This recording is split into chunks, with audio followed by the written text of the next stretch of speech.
ಆತ್ಮೀಯ ಶಿಕ್ಷಕ ಬಾಂಧವರೇ, ಇವತ್ತಿನ ವಿಡಿಯೋದಲ್ಲಿ ನಾವು ಖಾನ್ ಅಕಾಡೆಮಿಯಲ್ಲಿ ನಾವು ಕನ್ನಡ ಭಾಷೆಯಲ್ಲಿ ವಿಡಿಯೋಗಳನ್ನು ಪಡೆಯುವುದು ಹೇಗೆ ಅಂತ ನೋಡೋಣ. ಈಗಾಗಲೇ ತಮಗೆ ಗೊತ್ತಿರತಕ್ಕಂತೆ ವಿದ್ಯಾರ್ಥಿಗಳು ಖಾನ್ ಅಕಾಡೆಮಿಯ ಲಾಗಿನ್ ಆದ ತಕ್ಷಣ ಅವರಿಗೆ ಸಾಮಾನ್ಯವಾಗಿ ಇಂಗ್ಲೀಷ್ ಭಾಷೆಯಲ್ಲಿ ವಿಡಿಯೋಸ್ಗಳು ಮತ್ತು ವಿವಿಧ ಟಾಸ್ಕ್ಗಳು ಲಭ್ಯವಿದೆ. ಅದನ್ನು ಕನ್ನಡ ಭಾಷೆಗೆ ಪರಿವರ್ತಿಸುವುದು ಹೇಗೆ ಎಂದು ತಿಳಿಯೋಣ ಬನ್ನಿ. ಈಗ ನಾನು ಒಂದು ವಿದ್ಯಾರ್ಥಿಯ ಒಂದು ಲಾಗಿನನ್ನು ಆಗಿದ್ದೇನೆ.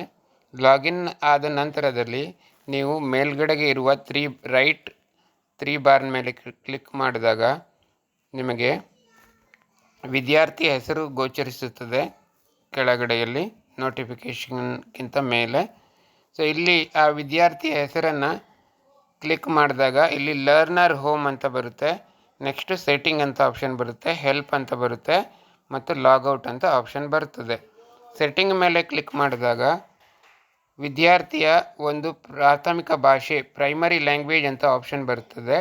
ಈ ಪ್ರೈಮರಿ ಲ್ಯಾಂಗ್ವೇಜನ್ನು ತಾವು ಕನ್ನಡವನ್ನಾಗಿ ಸೆಲೆಕ್ಟ್ ಮಾಡ್ಕೊಳ್ಬೇಕು. ಈಗ ನೀವು ಸ್ಕ್ರಾಲ್ ಡೌನ್ ಮಾಡ್ತಾ ಬಂದಾಗ ನಿಮಗೆ ಇಲ್ಲಿ ಕನ್ನಡ ಭಾಷೆ ಲಭ್ಯವಿದೆ. ನಾನು ಕನ್ನಡ ಭಾಷೆಯನ್ನು ಸೆಲೆಕ್ಟ್ ಮಾಡಿಕೊಂಡು ಸೇವ್ ಚೇಂಜಸ್ ಅಂತ ಕೊಡ್ತೇನೆ. ಈ ರೀತಿ ಸೇವ್ ಚೇಂಜಸನ್ನು ಮಾಡಿದ ನಂತರ ತಾವು ವಾಪಸ್ ಬ್ಯಾಕ್ ಹೋಗಬಾರ್ದು, ಗಮನಿಸಿ. ಮತ್ತೆ ಪುನಃ ಇಲ್ಲಿ ಬಾರ್ ಮೇಲೆ ಕ್ಲಿಕ್ ಮಾಡಬೇಕು, ರೈಟ್ ಟಾಪ್ ಕಾರ್ನರ್ಲಿರುವಂಥ. ಇಲ್ಲಿ ತಾವು ಗಮನಿಸಬಹುದು, ಮತ್ತೆ ಪುನಃ ವಿದ್ಯಾರ್ಥಿ ಹೆಸರ ಮೇಲೆ ಕ್ಲಿಕ್ ಮಾಡಿದಾಗ ವಿದ್ಯಾರ್ಥಿಗಳ ಹೋಮ್ ಪೇಜ್ ಅಂತ ಬರ್ತದೆ. ಈ ಹೋಮ್ ಪೇಜ್ ಮೇಲೆ ಕ್ಲಿಕ್ ಮಾಡಿದಾಗ ನಿಮಗೆ ಇದು ಕನ್ನಡ ಭಾಷೆಗೆ ಪರಿವರ್ತನೆ ಆಗ್ತದೆ.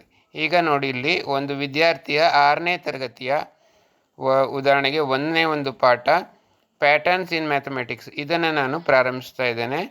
ಈ ರೀತಿ ಪ್ರಾರಂಭಿಸಿದಾಗ ಅಲ್ಲಿ ಸಿಗ್ತಕ್ಕಂಥ ವಿಡಿಯೋಗಳನ್ನು ಒಂದು ಪ್ರಯತ್ನ ಮಾಡಿ ನೋಡೋಣ. ಈಗ ಗಣಿತದ ಮಾದರಿಗಳು ಎನ್ನುವ ಒಂದು ವಿಡಿಯೋವನ್ನು ನಾನು ಓಪನ್ ಮಾಡ್ತೇನೆ. ಇದು ಮಾಡಿದಾಗ ಇದು ಕನ್ನಡ ಭಾಷೆಯಲ್ಲಿ ಲಭ್ಯವಿದೆ ನೋಡಿ. ಮೊದಲನೇ ಮನೆಯನ್ನ ತೆಗೆದುಕೊಂಡಾಗ ನನಗೆ ಬೇಕಾದ ಕಡ್ಡಿಗಳ ಸಂಖ್ಯೆ ಎಷ್ಟು ಅಂದ್ರೆ 6 ಕಡ್ಡಿಗಳು ಬೇಕಾಯ್ತು. ತದನಂತರ ಪ್ರತಿಯೊಂದಕ್ಕೂ ಇಲ್ಲಿ ಅಡ್ಡಗೋಡೆ ಅದೇ ಆಗೋಯ್ತು, ಒಂದು ಕಡ್ಡಿ ಅಲ್ಲಿ ಬೇಕಾಗಿಲ್ಲ, ಯಾಕಂದ್ರೆ ಜಾಯಿನ್ ಮಾಡ್ಕೊಳ್ತಾ ಹೋಗಿದ್ದೀವಿ.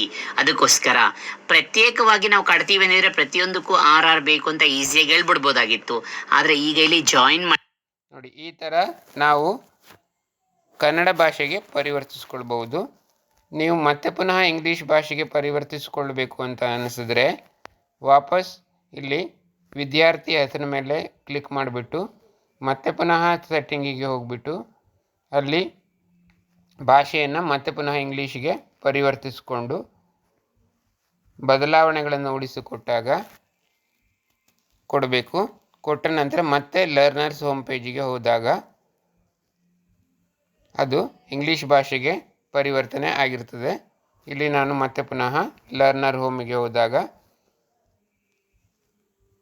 ಇಂಗ್ಲೀಷ್ ಭಾಷೆಯಲ್ಲಿ ವಿಡಿಯೋಗಳು ಸಿಗ್ತದೆ. ಈ ರೀತಿಯಾಗಿ ಮಾಡೋದ್ರ ಮೂಲಕ ಸಾಮಾನ್ಯವಾಗಿ ವಿದ್ಯಾರ್ಥಿಗಳಿಗೆ ಕನ್ನಡದಲ್ಲಿ ವಿಡಿಯೋಗಳನ್ನು ಪ್ರದರ್ಶನ ಮಾಡುವುದು ಹಾಗೂ ವಿವಿಧ ಟಾಸ್ಕ್ಗಳನ್ನು ನೀಡಬಹುದು ಅಂತ ಹೇಳ್ತಾ ಈ ಒಂದು ಸಂಕ್ಷಿಪ್ತ ಮಾಹಿತಿಯನ್ನು ಇಲ್ಲಿಗೆ ಮುಕ್ತಾಯಗೊಳಿಸ್ತಾ ಇದ್ದೇನೆ. ಎಲ್ಲರಿಗೂ ಧನ್ಯವಾದಗಳು.